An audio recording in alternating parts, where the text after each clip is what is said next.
गुरु चरण कमल बलिहारी गुरु चरण कमल बलिहारी रे।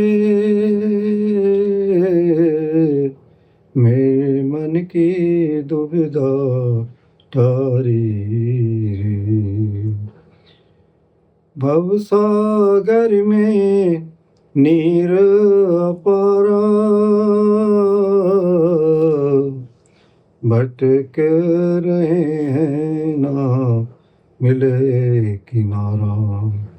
भवसागर में नीर अपारा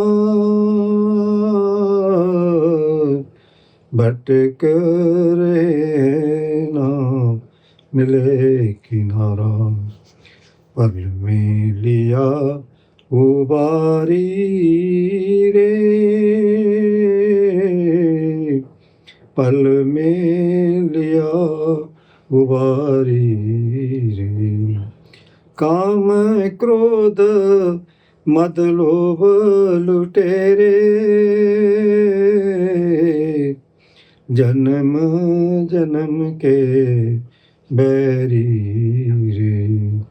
काम क्रोध मद लोभ लुटेरे सबको देना मारे रे। दैत भाव सब दूर कराया दैत भाव सब दूर कराया।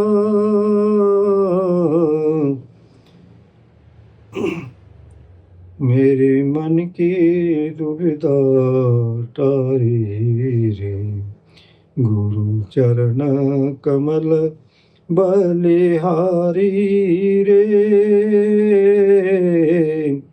गुरु चरण कमल बलिहारी रे। काम क्रोध मद लोभ लुटेरे जन्म जन्म के बैरी रे। दैत भाव सब दूर कराया पूर्ण ब्रह्म एक दर्शाया। पूर्ण ब्रह्म एक दर्शाया घट घट ज्योत निहारी रे। घट घट ज्योत निहारी रे। ब्रह्मानंद मन शांति पाई रे। गुरु चरण कमल बलिहारी रे। गुरु चरण कमल बलिहारी रे। तो my dear brother and sisters, I hope you all are good. Today I am here to give you the message of God. तो गुरु साहब फरमान कर रहे हैं क्योंकि महापुरुष जितने भी आज तक आए सब यही समझाते चले गए कि जैसे कि समझा रहे हैं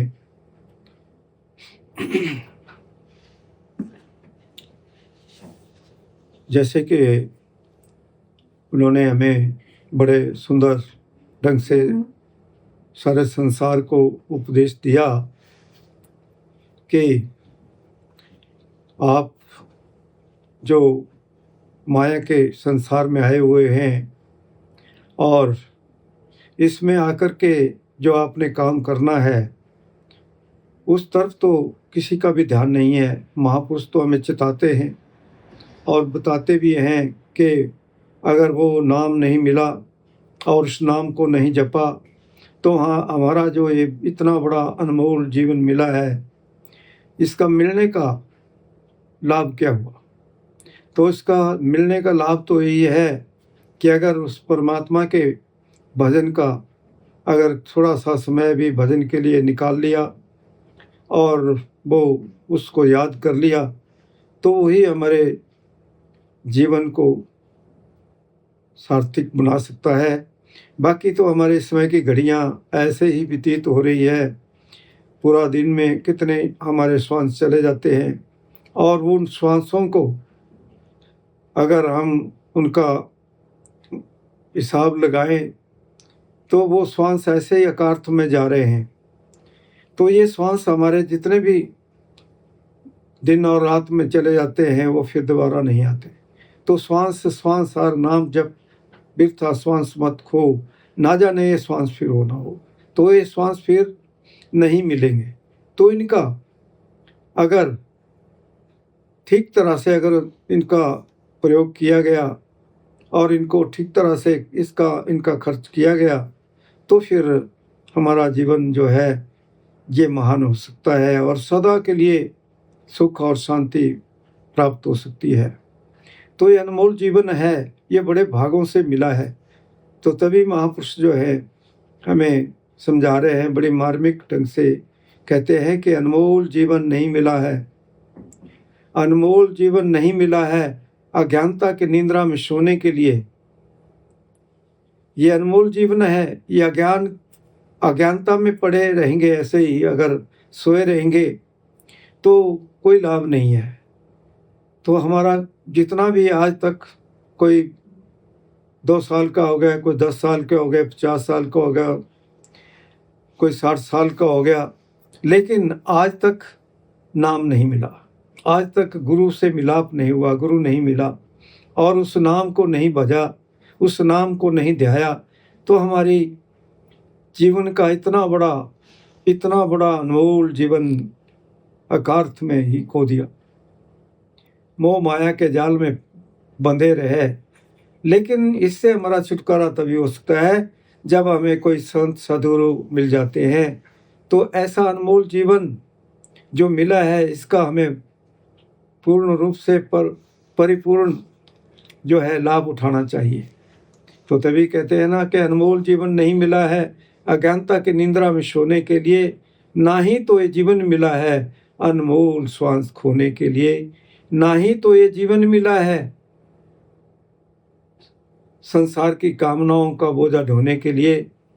प्यारे, ये जीवन तो मिला है सतगुरु का होने के लिए। तो ये जीवन बहुत बड़े भाग्य से मिला है। इसका अगर हम हिसाब लगाएं इस जीवन का, तो ये जितने भी श्वास है ये गिनती से मिले हैं और कितने ही श्वास हमारे दिन और रात करके चले जाते हैं। महीने बीत जाते हैं, वर्षें बीत जाती है और ऐसे ही इस संसार से उठ जाते हैं और फिर सदा के नरकों में सड़ना पड़ता है। कभी कीड़े मकोड़े, कभी गधे घोड़े, पेड़ पौधे, कई प्रकार की योनियों में फिर भ्रमण करना पड़ता है और नरकों में सड़ना पड़ता है। तो फिर पता चलता है कि आए थे हरि मिलन को, बीच ही अटके चित। तो आए तो हम परमात्मा को मिलने के लिए थे, उसको मिलने की बारी थी, लेकिन इसको हम ऐसे ही मोह माया के जाल में बंद कर ही बर्बाद कर गए। तो हमारा ये जीवन तभी अनमोल बन सकता है अगर हम उस नाम का सदुपयोग करते हैं, उस नाम का भजन सिमरन करते हैं, तभी अनमोल हो सकता है। अन्यथा हमें फिर नरकों में सड़ना पड़ेगा। तो साधन 3 सार उन वरने और साधन सब थोथे मान। तो महापुरुषों ने 3 ही साधन बताए हैं। वो क्या है कि पहला सत्संग मिल जाए, दूसरा गुरु मिल जाए, तीसरा नाम। और फिर जब ये तीनों चीज़ें हमें प्राप्त हो जाए तो उसके बाद फिर हमें महापुरुष क्या करते हैं, वो नाम की बख्शिश कर देते हैं और फिर सुमिरन का कोर्स है, ध्यान का है और उसके बाद ये दोनों जब पूरे हो जाए तो फिर आपका जो है शब्द का है, तो शब्द को पकड़ करके ही हम अपने धाम सतलोक में पहुंच सकते हैं। और जब हम सतलोक में पहुंच जाते हैं तो फिर कोई धोखा नहीं है। फिर धोखा कहाँ व्यापे जे हर मुन गाई, फिर धोखा नहीं रहता जब हम उस परमात्मा के नाम को जपते हैं। तो तभी जो है हमें महापुरुष समझा रहे हैं कि जिन नाम ध्याया गए सख्त घाल, नानक ते मुख उजले केती छुट्टी नाल। तो छुटकारा उसी का हुआ है, उसी जीव का छुटकारा होता है जो उस नाम को जपता है और अपना एक एक श्वास उस मालिक के लेखे में लगाता है, क्योंकि उसने तो हमारे ऊपर बेअंत बेअंत अपार कृपा कर रखी है। जो इतना कुछ उसने दिया है, खाने पीने के लिए भोगों का रस दिया है, और धन दौलत बुद्धि विवेक हर चीज़ उस परमेश्वर परमात्मा ने इंसान को दी है। और फिर भी अगर ये उस बुद्धि का और उस विवेक शक्ति का प्रयोग ना करे और ऐसा ही माया के जाल में बंधा रहे और ऐसा ही इस संसार से उठ जाए, तो फिर किस लिए इस संसार में आया, क्या करने के लिए आया था। इस संसार में मिलने वाला तो किसी को कुछ नहीं है, संसार से किसी को कुछ नहीं मिला। जो भी इस संसार में आए वो रोते आए और रोते इस संसार से चले गए। जब जीव इस संसार में आता है तो बच्चा रोता है, और जब इस संसार से जाता है तो उस समय तो उसको ऐसे जाना चाहिए कि खुशी से इस संसार से वो खुशियाँ जिसका वर्णन नहीं। तो जाना तो सबने है, लेकिन अगर कोई उस खुशी को प्राप्त करके इस संसार से जाता है तो फिर सदा ही अपना जीवन बना लेता है। तो अगर इस संसार में माया के जाल में ही फंसे रहे और मूर्खों की तरह इस संसार में बंधे रहे और वो बंधन नहीं उतरे और वो दिव्यता का ताला नहीं खुला, और हमारा जो वो 10वां द्वार है जहाँ जिसमें हमने प्रवेश करना है, 9 द्वारों में को छोड़ करके यहाँ ऊपर आना है 10वें द्वार में। जब हम यहाँ पहुँच जाते हैं तो यहाँ से ही हमारी रूहानियत की खाका शुरू होती है, और यहाँ से फिर हमने पीछे नहीं देखना, मुड़कर नहीं देखना है, फिर हमने चल पड़ना है। तो अगर आप 2 घंटे 3 घंटे 4 घंटे प्रतिदिन भजन नहीं करते, वैसे तो आप चलते फिरते उठते बैठते, अगर आप चल भी रहे हैं बैठे भी हैं, तो उस स्मरण को अगर आप चलाए रखें, या अगर आपकी धुन चल रही है तो उसके साथ ही अपना जो है ध्यान लगा के रखो और उसका आनंद लेते रहो, तो फिर आपका जीवन सफल हो जाएगा। अगर वो थोड़ी मात्रा में आ रही है तो उसको बढ़ाने की कोशिश करो, और एक दिन ऐसा आएगा कि आपके रोम रोम से वो धारा चलती है। फिर रोम रोम रस पीजिए, ऐसी रस न होए, दादू प्यासा प्रेम का प्रभु में तृप्ति न होए। तो दादू से आप भी बहुत बड़े महापुरुष हुए, वो भी यही समझा रहे हैं कि रोम रोम से वो अमृत बरस रही है, वो धारा बरस रही है और आनंद लगा हुआ है, लेकिन हम सोए पड़े हैं। लेकिन वो अमृत, वो आनंद आपके लिए है, लेकिन उसको नहीं जाना, उसका लाभ नहीं उठाया, तो फिर रोने के सिवा फिर कुछ भी हाथ नहीं आता। फिर इंसान को नरकों में डाल दिया जाता है और फिर उसमें सदा के लिए अनंत युगों तक सड़ता रहता है। और फिर कभी अगर गुरु की सेवा में कोई कार्य करेगा तो शायद फिर कहीं कोई कीड़े मकोड़े का जन्म मिल जाएगा। अगर कीड़े मकोड़े का जन्म मिल गया, फिर 84 लाख जिया जून में भटकते भटकते फिर कभी कोई गुरु सेवा का कार्य करेगा और उसको मनुष्य देही प्राप्त हो जाएगी, तो फिर भी अगर उसने ये काम नहीं किया, भजन सिमरन का काम नहीं किया, तो फिर भटकना पड़ता है। तो इसलिए ये जीवन जो मिला है ये अनंत युगों के परंत हमें प्राप्त हुआ है। इतना अनमोल जीवन है। तो इस अनमोल जीवन को इंसान ऐसे ही बर्बाद कर जाता है जिसका जिसकी कीमत कोई नहीं लगा जा सकती, जो कोई अनमोल है, बेअंत है, अपरंपार है।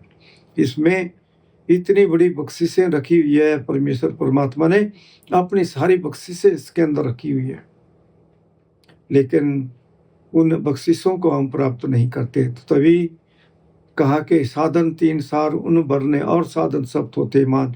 और जितने भी साधन है, न जप न तप न पूजा न पाठ, न कोई भी किसी का भी सहारा नहीं है। तो लेकिन कहते हैं ना कि जब तब साधन योग कर, भोग से भी योग कर, बालापन और जवानी में राम नाम को मत भूल, राम नाम को मत भूल। जब तब साधन योग कर। ठीक है, पहली क्लास में ठीक है आप गए, पहली क्लास में भी जाना पड़ता है, कोई बात नहीं, लेकिन अगर आप पहली में ही बैठे रहेंगे तो उससे फिर काम नहीं चलता। तो उससे हमें उससे ऊपर आना पड़ेगा। फिर जब तब साधन योग कर, भोग से वियोग कर, बालापन और जवानी में राम नाम को मत भूल। उस नाम को कभी भी विसारना नहीं चाहिए, उसको हमेशा हाजिर नाजर रखो, उसके हाजिर नाजर रहो, और जो भी आपको मिल रहा है उसको प्राप्त करते चले जाओ और आपका जीवन सफल हो जाएगा। लेकिन अगर ये काम नहीं हुआ तो फिर सदा के लिए पछताना पड़ेगा। तो ज्ञान ध्यान धुन जानिए, अकथ कहावे सोए। तो जो अकथ है, जो लाव्यान है, जिसका कोई मूल्य नहीं है, जो व्यंत है, अपरंपार है, वो ऐसी वस्तु है जो कि हमें सुमिरन और ध्यान के द्वारा ही प्राप्त होती है। धुन जो सब कुछ बनाने वाली है। जब तक उस चीज को हम प्राप्त नहीं करते, जब तक वो रास्ता नहीं मिलता, तब तक हम अंधे आए और अंधे इस संसार से चले गए। तो तभी जो है महापुरुष में समझाते हैं कि प्राणी तो आया लाह लहन, लगा कित पकड़े त्रिमुक्ति चली रहे। तो इंसान तो कौन सा लाभ प्राप्त करने के लिए आया हुआ है? और अगर इंसान ये सोचे कि मैं बड़े बैंक भर लूँगा, बड़े जमीनें जायदादें इकट्ठी कर लूँगा, बड़ा कुछ बना लूँगा, ये कोई भी किसी के काम में आने वाली चीज़ नहीं है। कोई किसी के साथ कोई चीज़ नहीं गई आज तक। रावण भी इतना बड़ा था, उसके पास भी बड़ा कुछ था, सोने की लंका थी, चतरंगनी सेना थी, 1,00,000 पूत 100,00,000 नाती, जा रावण घर दिया ना बाती, लंका सा कोट सा समुंदर से खाई, जा रावण की खबर ना पाई। तो उसका भी इतना बड़ा कुछ था, लेकिन कुछ भी उसके साथ नहीं गया, सब यहीं छोड़ना पड़ा। एक सुई तक नहीं ले जा सका सब। लेकिन दुनिया मूर्खता में पड़ी हुई है और पाप कर्मों में लगी है, और पापों की कमाई कर करके, पाप इकट्ठे कर करके सोचते हैं कि शायद हम सुखी हो जाएंगे, आज सुखी होंगे, कल होंगे। उतने में मृत्यु तो पहुँच लेती है और फिर चलना ही पड़ता है, फिर कुछ भी साथ में नहीं आता, फिर जम्मू के डंडे खाने पड़ते हैं। फिर इंसान रोता है, फिर पछताता है कि मैं किस काम के लिए आया था और मैंने क्या किया। जिस काम के लिए मुझे इतना सुंदर देव दुर्लभ शरीर मिला, इतना कुछ मिला, लेकिन उसका मैंने दुरुपयोग ही किया, सदुपयोग नहीं किया। तो इंसान जो है इतनी ही मूर्खता में पड़ा हुआ है, इतनी अज्ञानता में पड़ा है, बुद्धि विवेक होते हुए भी मूर्ख बना हुआ है। तो इंसान का कुछ भी नहीं है। इंसान का तो ये शरीर भी अपना नहीं है, ये भी पता नहीं कौन से समय कभी कब छोड़ना पड़ जाएगा, ये भी यहीं रह जाएगा, ये भी हमारे साथ में नहीं जाता। संसार की वस्तु तो किसी के साथ ना आई है न साथ में जाएगी, कुछ भी साथ में नहीं जाता। लेकिन इंसान विचार नहीं करता, कितनी दुनिया आ रही है, कितनी जा रही है, उपजे निपजे निपसमाई, नैना देखते ये जग जाए। तो कोई आ रहा है, कोई जा रहा है, लेकिन हम अपनी आंखों के सामने देखते हैं कि जो आया था और वो जिसने बड़ा कुछ बनाया, बड़ा कुछ कर लिया, लेकिन उसके साथ तो कुछ भी नहीं गया, यहीं छूट के जाना पड़ा। और जमों की मार खाते हुए संसार से जाना पड़ा। तो इंसान विचार नहीं करता कि हम किस लिए आए। तो तभी जो है इंसान को विचार करना चाहिए। उपजे निपजे निप्स माई नैना देखते जग जग जाई, लाज न मरे कह घर मेरा अंत की बार कुछ नहीं तेरा, जो घर छठ गुआणो से लगा मन माही, जितने जाए तो वर्तना जिसकी चिंता नहीं। तो जहाँ हमने सदा के लिए जाना है, यहाँ तो ठीक है 50-60 वर्ष 70-80 वर्ष के लिए आए हुए हैं, लेकिन जहाँ सदा के लिए जाना है, जाने के लिए हम चले हैं, सदा के लिए रहना है, वहाँ के लिए हमने क्या किया? वहाँ के लिए कोई साधन किए? सुख का कोई साधन किया वहाँ के लिए? कुछ नहीं किया। तो फिर जमों की मार खानी पड़ेगी। वहाँ कुछ नहीं मिलेगा, रोटी पानी कुछ नहीं मिलता वहाँ पर। वो फिर बिष्टा मुँह में डालते हैं और खौलता हुआ तेल जब प्यास लगती है तो उसको डालते हैं और ऊपर से मार पड़ती है। जैसे रोड में बजरी डालते हैं वैसी बजरी उसके ऊपर डाली जाती है। फिर चीखता है, चिल्लाता है कि मैं गया तो परमात्मा की प्राप्ति के लिए था और मुझे ये चोला जो मिला था इसी काम के लिए मिला था, लेकिन मैंने लोभ लालच में इसको बर्बाद कर दिया कि मैं ऐसा बना लूँगा, ऐसा कर लूँगा। लेकिन कुछ भी बनाने से कुछ नहीं बनता। अगर अपना कुछ बनाना है तो उस नाम को जपो, उस नाम को ध्याओ और गुरु की सेवा में लग जाओ। गुरु के सेवा ही सफल है, बाकी कुछ भी हमारे काम में आने वाली वस्तु नहीं है जो हमारे कुछ काम में आएगी। गुरु की सेवा सफल है, जो करे चितलाए मन भांदा फल पावना बिचो में जाए। गुर सेवा तपा सिर तपसार, हर जीव मन बसे सब दुख विसारण हार, पूजू राम एक ही देवा साचा नामन गुरु की सेवा। तो अगर दुनिया ये सोचे कि मैंने जप कर लिया, तप कर लिए, पूजा कर ली, पाठ कर ली, मैंने तीर्थ व्रत बहुत कुछ कर लिया, फूल चढ़ा लिए, बत्तियां कर ली, रात दिन इसी काम में लगा रहा, लेकिन वो कोई भी चीज़ साथ में नहीं, ये सब काल की पूजा है। तो गुरु नानक साहब ने भी ये कहा कि काल की पूजा छोड़ दे बंदिया, कि इंसान काल की पूजा छोड़ दे, इससे तुझे कुछ भी नहीं मिलने वाला है। तो अगर उस परमात्मा का भजन, उस परमात्मा का नाम जपता है तो वही तेरे जो सहायक हो सकता है, बाकी कोई तेरा साथ नहीं निभाएगा। तुझे फिर भवसागर में डुबकी लगानी पड़ेगी, वहाँ से तुझे निकालने वाला कोई नहीं है, फिर गोते खाने पड़ेंगे। तो इसलिए इंसान को विचार कर लेना चाहिए कि वास्तव में मेरा साथ जो निभाने वाला है वो कौन है, कौन मेरा साथ निभाएगा। एक वही है जो सुखदाता, जिसको रमाकांत भी कहते हैं, जिसको रमने वाला राम भी कहते हैं, जो सब में रम रहा है, जिसको शब्द भी कहते हैं, जिसको वर्ड भी कहते हैं, जिसको इलाही वाणी भी कहते हैं, गुरबाणी भी कहते हैं, कई तरह से संबोधित करते हैं। तो अगर वो चीज़ अगर आपने प्राप्त कर ली, वो कुछ आपको मिल गया तो वो सब कुछ मिल गया, आपको सदा का धन मिल गया आपको। फिर जहाँ जाने के लिए आप चले हैं वहाँ के लिए आपके लिए सब कुछ बन जाएगा। फिर वहाँ फिर आपको आनंद ही आनंद है, फिर वहाँ आप राज करेंगे, वहाँ फिर आपको कोई कमी नहीं है, कोई कमजोरी नहीं है, फिर वहाँ सब कुछ है आपके लिए। लेकिन अगर दुख लेने हैं तो फिर ये काम कर लो, ये बुराइयां कर लो, तो फिर सदा के नरकों में सड़ना पड़ता है, फिर जमों की मार खानी पड़ती है। तो इंसान विचार नहीं करता, ऐसे ही मूर्खों की तरह चलता रहता है। अगर विचार करे तो फिर दुख कैसे आए, दुख नहीं आएगा, फिर अंधा होकर के चलता रहता है। तो फिर इंसान को तो वो काम करना चाहिए, जैसे कि गीता जी के एक श्लोक में समझा रहे हैं, सत विहाय भोक्तव्यम शस्त्र स्नानम आचरित लक्ष्य विहाय दातव्यम कोटिम भक्तवा हरिम भजित। के 100 काम छोड़ करके इंसान को सुबह स्नान करना चाहिए और 1000 काम छोड़ करके भोजन करना चाहिए और कोटि काम छोड़ करके परमात्मा का भजन सिमरन करना चाहिए।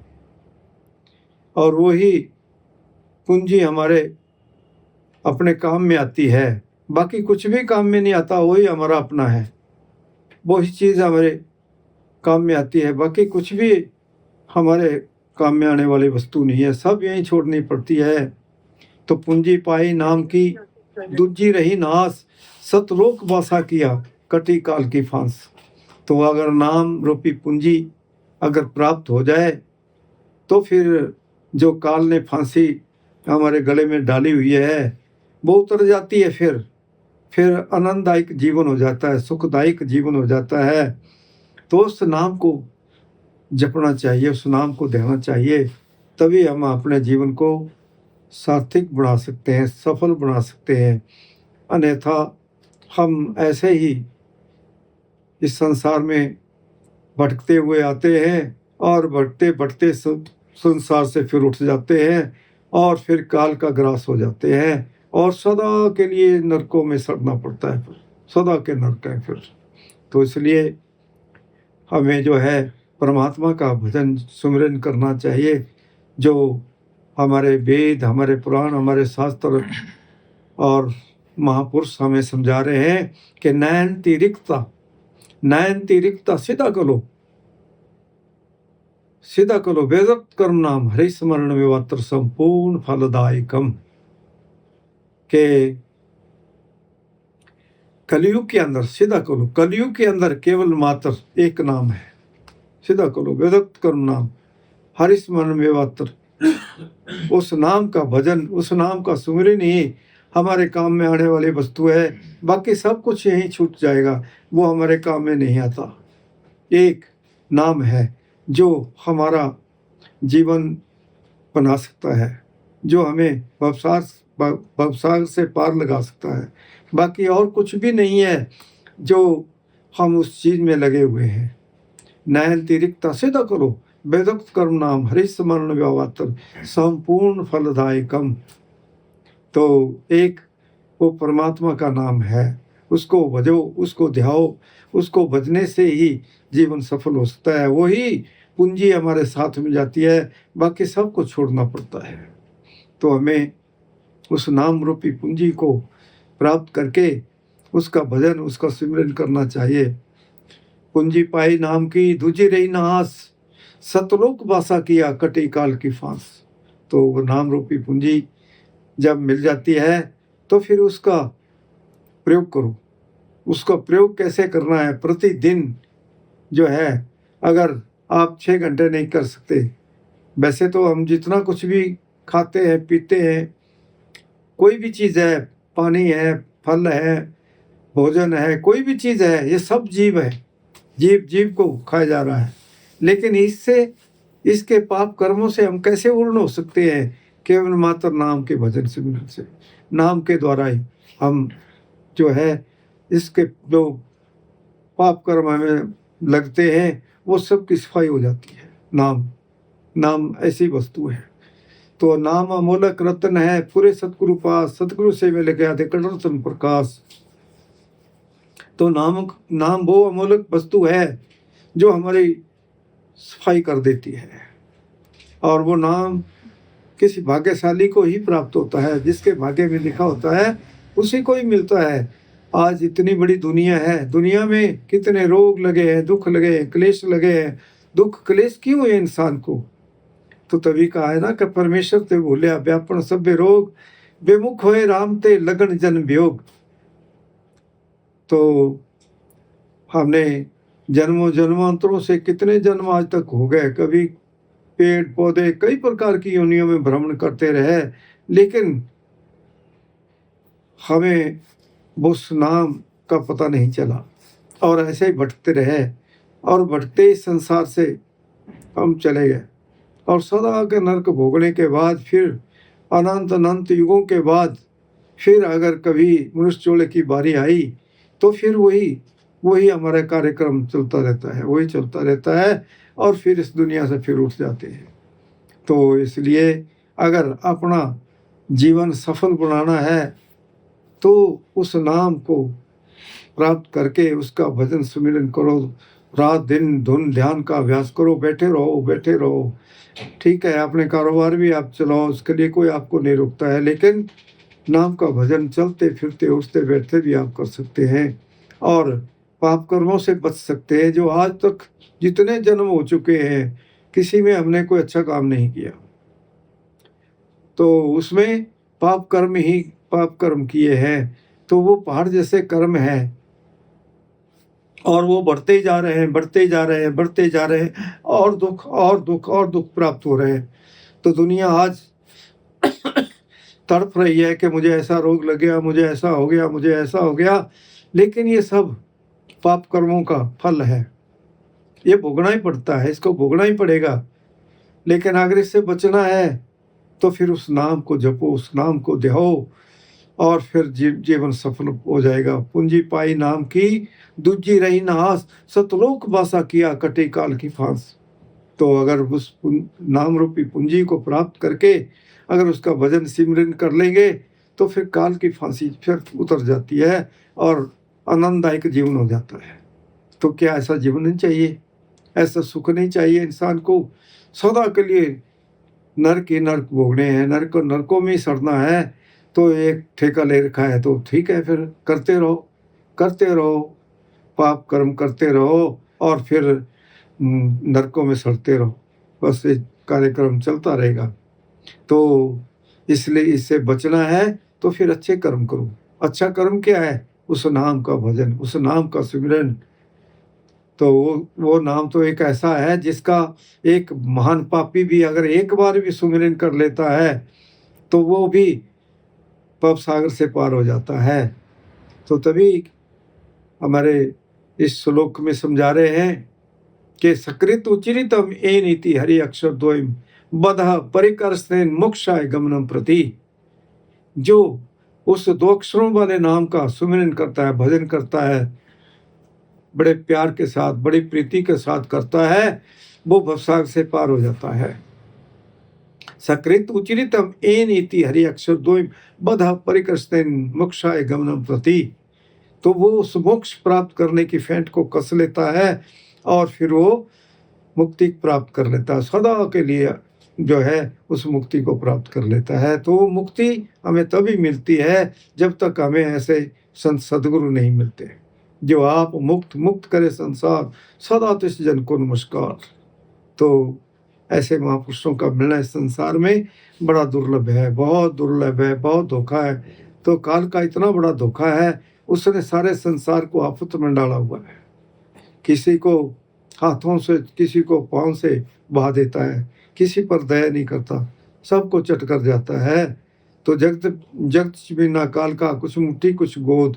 तो वो सबका भक्षण करता जा रहा है, सबका भक्षण करता जा रहा है, किसी के ऊपर दया नहीं करता। तो इसलिए हमें विचार करना है कि हमें अपना जीवन कैसे संवारना है, कैसे बनाना है और कैसे हम भवसागर से पार हो सकते हैं। ऐसा कौन सा साधन है जिसके द्वारा हम भवसागर से पार हो सकते हैं? कभी विचार नहीं करते, तो ये विचार कर लेना चाहिए। तो फिर क्या पता ये घड़ी आए ना आए, विचार करने के लिए समय मिले ना मिले और फिर हमें तड़पना पड़े। तो जब तक अपनी समझ आती नहीं, दिल की परेशानी जाती नहीं। जब तक अपनी समझ नहीं आती, अपने आप का पता नहीं चलता, तब तक कोई पता नहीं चलता। ये परेशानियां जो है बढ़ती जाएगी, दुख रोग संताप सब बढ़ते ही चले जाते हैं। लेकिन दुख रोग संताप उतरे सुनी सच्ची वाणी। तो दुख रोग संताप तभी उतरते हैं जब हम उस सच्ची वाणी के साथ जुड़ते हैं, उसका प्रयोग करते हैं, उसके चरणों में बैठ करके उसके नाम को जपते हैं, उसके नाम को ध्याते हैं, तभी फिर दुख रोग संताप उतरते हैं और आनंददायक जीवन हो जाता है। तो ऐसा जीवन अगर चाहिए है तो उस नाम को प्राप्त करके जो आपको पहले दिन ही बिठाए। हमें ऐसे गुरु की जरूरत है जो हमें पहले दिन ही बिठाए और हमें उस शब्द के साथ जोड़ दे, अंत की ज्योति के साथ जोड़ दे। ऐसे गुरु की जरूरत है, लाइट एंड साउंड के साथ। तो ऐसा गुरु नहीं मिला तो फिर कुछ नहीं मिला। तो ऐसे गुरु की तलाश करो और जो आपको उठाए, और उठाए तब जब आपको परमात्मा से मिला दे, तो फिर मौज करो। जब मिल गया तो फिर मौज करो, फिर कोई कमी नहीं है। फिर धोखा कहाँ व्यापे जहर गुन गाई, फिर धोखा नहीं रह जाता।